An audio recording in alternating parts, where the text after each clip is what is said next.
નમસ્કાર દર્શક મિત્રો, હું છું રૂપલ લુણીચિયા. સંપૂર્ણ ન્યૂઝમાં આપનું સ્વાગત છે. બનાસકાંઠા જિલ્લાના નાગરિકોને શુદ્ધ અને આરોગ્યપ્રદ ખોરાક મળી રહે તે હેતુથી ખોરાક અને ઔષધ નિયમન તંત્ર પાલનપુર દ્વારા વિશેષ તપાસ ઝુંબેશ હાથ ધરવામાં આવી હતી.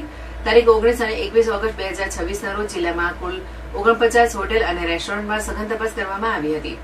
Senior food safety officer HV Gurjar, ES Patel, ML Gurjar તથા KK ચૌધરીની સંયુક્ત ટીમો દ્વારા હાથ ધરાયેલી તપાસ દરમિયાન અત્યંત બિન આરોગ્યપ્રદ પરિસ્થિતિમાં ખાદ્ય સામગ્રી તૈયાર કરી વેચાણ કરતી ડીસાની hotel Delight restaurant party plot અને વડગામ તાલુકાના છાપી 4 રસ્તા ખાતે આવેલી હોટલ પટેલ સામે કાર્યવાહી કરવામાં આવી હતી.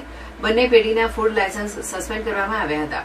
તપાસ દરમિયાન વિવિધ સ્થળોએથી પાઉં, તૈયાર ખોરાક, દાળ, શાકભાજી અને સમોસા સહિત કુલ 15 કિલોગ્રામ ખાદ્ય ચીજો મળી આવતા તેનો સ્થળ પર જ નાશ કરવામાં આવ્યો હતો. વડગામ તાલુકાના અમદાવાદ હાઈવે પર આવેલી હોટલ સહયોગ તથા હોટલ લગુન પાર્કને ખાદ્ય સ્વચ્છતા અને ગુણવત્તામાં સુધારો કરવા માટે ઇમ્પ્રુવમેન્ટ નોટિસ આપવાની કાર્યવાહી હાથ ધરવામાં આવી છે.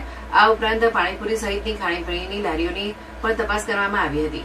ફૂડ સેફ્ટી વાનના કેમિસ્ટ PM ચૌધરી દ્વારા પાલનપુર શહેરના વિવિધ વિસ્તારોમાં કુલ 28 લારીઓ તથા તેમના ઉત્પાદન સ્થળોની તપાસ કરવામાં આવી હતી. તપાસ દરમિયાન આશરે 12 કિલો સડેલા બટાકા, 6 કિલોગ્રામ ચટણી તથા આશરે 10 લીટર વપરાયેલું અને બળેલું તેલ મળી આવતા તેનો સ્થળ પર જ નાશ કરવામાં આવ્યો હતો.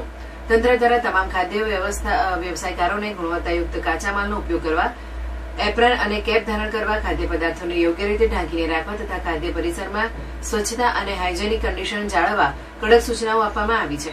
નાગરિકોને સુરક્ષિત, શુદ્ધ અને આરોગ્યપ્રદ ખોરાક મળી રહે તે માટે આગામી દિવસોમાં પણ જિલ્લામાં આવી તપાસ ઝુંબેશ સતત ચાલુ રાખવામાં આવશે.